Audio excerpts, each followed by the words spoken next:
Baik, kira-kira orang yang bertanya, apa yang saya dapatkan kalau saya beristighfar? Yang pertama, akan dicatatkan pahala buat Anda sendiri. Karena istighfar ucapan yang tidak butuh energi banyak, hanya lisan dan bibir kita yang tergerakkan, ya, suara sedikit saja, tidak ada energi yang besar. Itu adalah ibadah yang besar pahalanya. Allah subhanahu wa ta'ala memerintahkan kita dan memerintahkan juga Nabinya Muhammad sallallahu alaihi wasallam untuk beristighfar kepadanya. Allah berfirman di dalam surah Mu'min ayat 55, A'udzu billahi minasyaitonir rajim, fasbir inna wa'dallahi haqqun wastaghfir li dzambik wastaghfir li dzambika wasabbih bihamdi rabbika bil ashi wal ibkar. Maka bersabarlah kamu, hai Muhammad dan pengikutmu, dalam melalui kehidupan dunia dengan segala macam cobaannya. Toh ada kehidupan akhirat yang akan abadi dengan nikmat. Karena sungguhnya janji Allah itu benar, tidak ada kedustaan. Salat, puasa, zakat, bakti sama orang tua, bersedekah, zikir, doa, apa saja kerjakan, semua akan kau dapatkan hasilnya. Dan mohonlah ampunan untuk dosamu, hai Muhammad, dan pengikutmu juga perintahkan mereka lakukan itu. Dan bertasbihlah seraya memuji Tuhanmu pada waktu pagi atau pada waktu petang dan juga pagi hari. Kemudian juga Allah mengatakan dalam surah Al-Muzammil ayat 20, A'udzubillahi minasyaitonir rajim, wastaghfirullah innallaha ghafurur rahim. Dan mohonlah selalu ampunan kepada Allah, istighfar. Sesungguhnya Allah Maha Pengampun lagi Maha Penyayang. Dan yang terakhir ayat Al-Quran adalah Al-Imran 133. Tentu ayat banyak sekali tapi saya singkatkan di sini karena khutbah Jumat. A'udzu billahi minasyaitonir rajim. Wasari'u ila magfirati min rabbikum wa jannatin arduhas samawati wal ardu iddat lil muttaqin.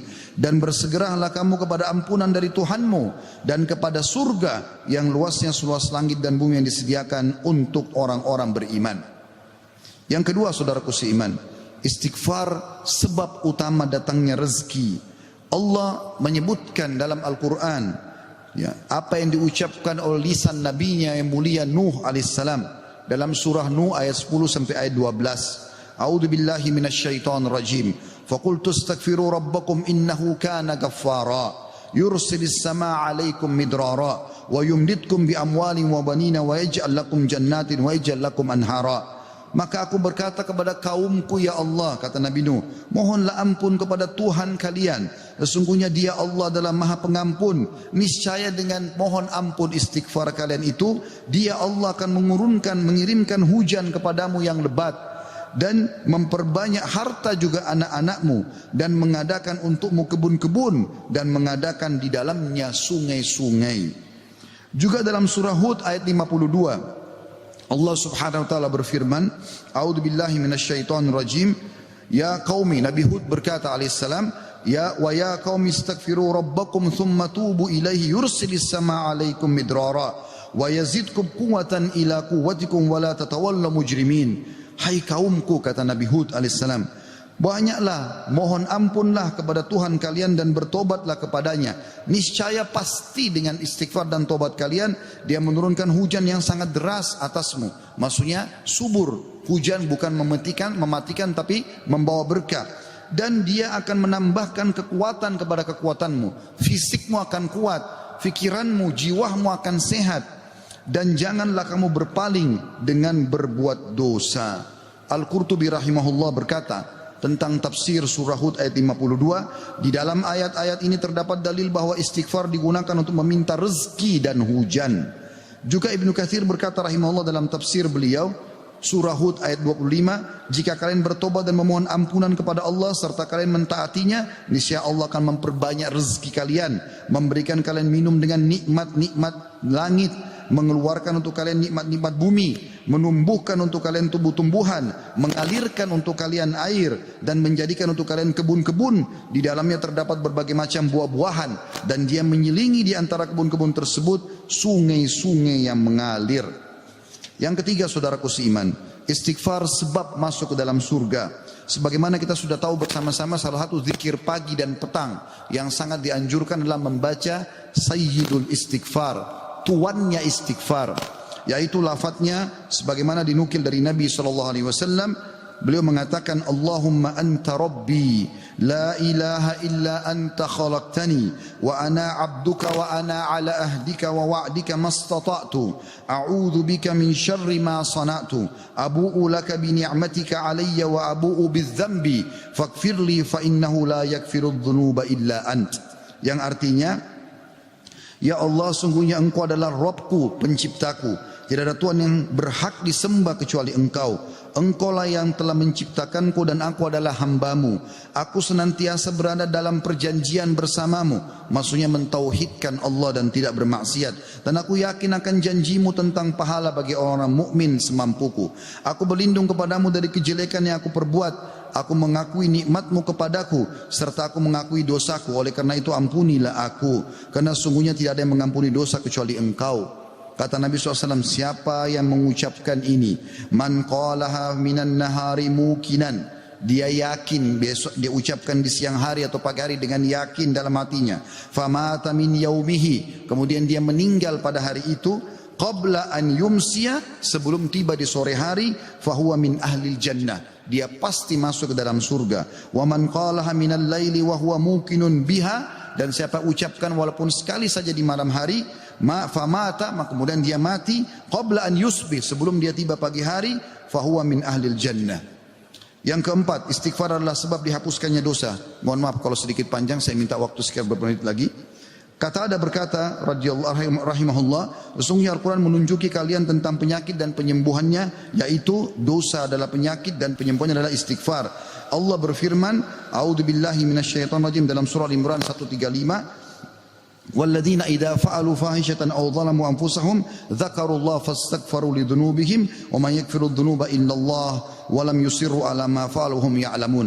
Dan juga orang-orang yang apabila mengerjakan perbuatan keji dan menganiaya diri mereka, kalau mereka buat dosa, maka mereka ingat kepada Allah lalu mereka memohon ampun terhadap dosa-dosa mereka, dan siapa lagi yang dapat mengampuni dosa selain Allah, dan mereka terus mereka tidak meneruskan perbuatan dosa itu sedang mereka mengetahuinya. Kemudian teman-teman sekalian, selanjutnya adalah yang kelima, istighfar mencegah hukuman dari Allah Subhanahu wa taala. Saya ambil satu saja. Al Hasan Basri rahimahullah berkata, wahai anak Adam, meninggalkan dosa lebih ringan bagimu daripada mencari taubat, dan ketahuilah bahwasanya pada saat kau meninggalkan perbuatan dosa atau kau beristighfar pada saat berbuat dosa, maka azab Allah tidak akan datang. Karena Allah berfirman dalam surah Al-Anfal ayat 33, A'udzubillahi minasyaitonir rajim, wa ma kana Allahu liyu'adzibahum wa anta fihim, wa ma kana Allah mu'adzibahum yastaghfirun. Dan Allah sekali-kali tidak akan mengazab mereka sedangkan kamu berada di tengah-tengah mereka, hai Muhammad, dan tidak pula Allah akan mengazab mereka sedang mereka selalu memohon ampun. Yang keenam, istighfar sebab diangkatnya derajat. Dalam sebuah hadis, ajarkan bab ini kepada anak anda. Dalam hadis riwayat Ahmad dengan sanad hasan, kata baginda Nabi SAW, Inna Allah Azza wa Jalla yarfa'ud darajati lil abdi salihi fil jannah, fayaqulu ya Rabbi anna li hadhihi, fayaqulu bistighfari waladika lak. Sesungguhnya Allah yang maha suci dan maha tinggi mengangkat derajat seseorang hamba saleh di surga sehingga dia bertanya, yang sudah mati diangkat derajatnya tinggi di surga. Hamba ini bingung, dia tidak pernah merasa berbuat amal yang bisa membawa dia ke derajat itu. Lalu dia bertanya, wahai Rabbku, dari mana nikmat ini hamba dapatkan? Maka kata Allah SWT, dari istighfar anakmu untukmu. Yang ketujuh, istighfar adalah sebab disucikan hati. Sebagaimana Nabi SAW bersabda, Innal mu'mina idha adzamba dzamban kanat nuqtatan sauda'u fi qalbihi. Kalau seorang mukmin berbuat dosa akan menjadi titik hitam dalam hatinya. Fa in taba wa naza wastaghfara su'ika qalbuhu minha. Kalau dia bertaubat kemudian dia beristighfar kepada Allah, meninggalkan dosanya, maka akan diangkat noda hitam itu dalam hatinya. Fa in zadat hatta taglufa qalbu fadzalika ar-rana alladhi dzakarahu Allah fi kitabihi kalla barrana ala qulubihim ma kanu yaksibun.